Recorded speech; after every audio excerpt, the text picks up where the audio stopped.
अस्सलाम वालेकुम। हनीफ सुलेमान बोल रहा हूँ। आज भी मकाफ़ात अमल के हवाले से एक वाक़या नशर कर रहा हूँ।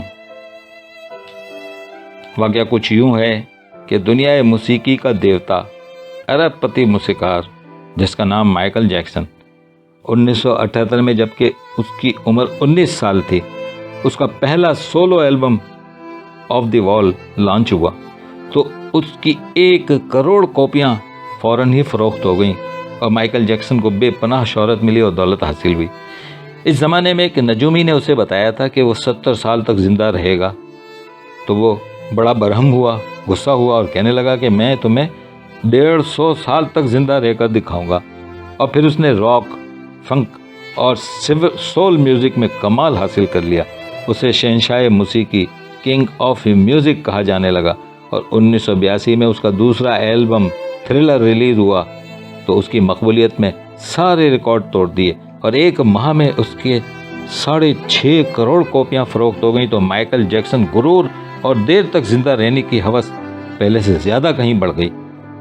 वो आबाई तौर पर स्याह फाम था, मगर उसने गोरा बनने के लिए प्लास्टिक सर्जरी और स्किन ब्लीचिंग शुरू करवा दी।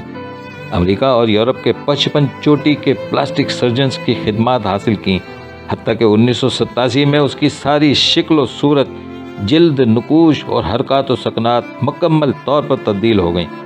1987 में उसकी तीसरी एल्बम की भी 3 करोड़ कापियाँ बिक गईं और वो दुनिया का मकबूल तरीन मूसीकार बन गया।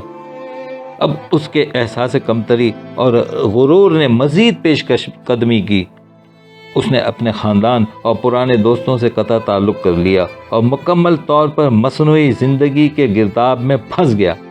अब उसकी इंतहाई ख्वाहिश थी कि उसे हर सूरत में तवीलुल उम्र हासिल हो जाए और वो कम अज़ कम 150 साल तक ज़रूर ज़िंदा रहे।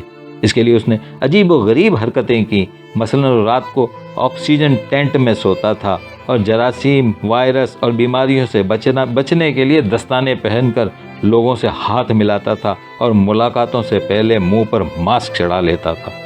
खुराक के सिलसिले में वो गैर मामूली एहतियात से काम लेता था। उसकी खुराक का रोज़ाना लेबॉर्ट्री टेस्ट होता था और 12 डॉक्टर हम वक्त उसके करीब रहते थे और रोज़ाना उसके जिस्म के एक हिस्से का मुआयना करते थे। उसका स्टाफ उसे रोज़ाना मखसूस वर्जिशें भी कराता था। माइकल जैक्सन ने अपने लिए फालतू फेफड़ों, गुर्दों, आँखों, दिल और जिगर का भी बंदोबस्त कर रखा था। इस सिलसिले में उसने मुतअद्दिद डोनर्स का इंतज़ाम कर लिया था और उसके तमाम अखराजात वो उठा रहा था और जो ही किसी उज़ू की ज़रूरत पड़ती इन डोनर्स ने आज़ा उसे फराहम कर देने थे। चनाचे उसे यकीन था कि वो 150 साल तक ज़िंदा रहेगा। लेकिन 25 जून 2009 को हैरत अंगेज़ वाक़या हुआ। रात को उसे सांस लेने में दुश्वारी पेश आई। उसके मुलाजिम डॉक्टर फ़ौरन हाजिर हो गए।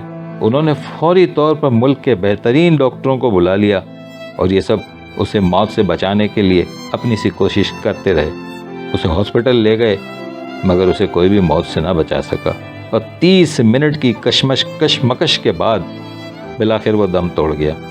मौत ने उसे पछाड़ दिया और वो सिर्फ 50 साल की उम्र में ज़िंदगी हार गया। 150 साल तक ज़िंदा रहने का ख्वाब धरे का धरा रह गया। यह है अल्लाह का इंसाफ। आज का पैगाम मुकम्मल हुआ। अस्सलामु अलैकुम व रहमतुल्लाहि व बरकातुहू।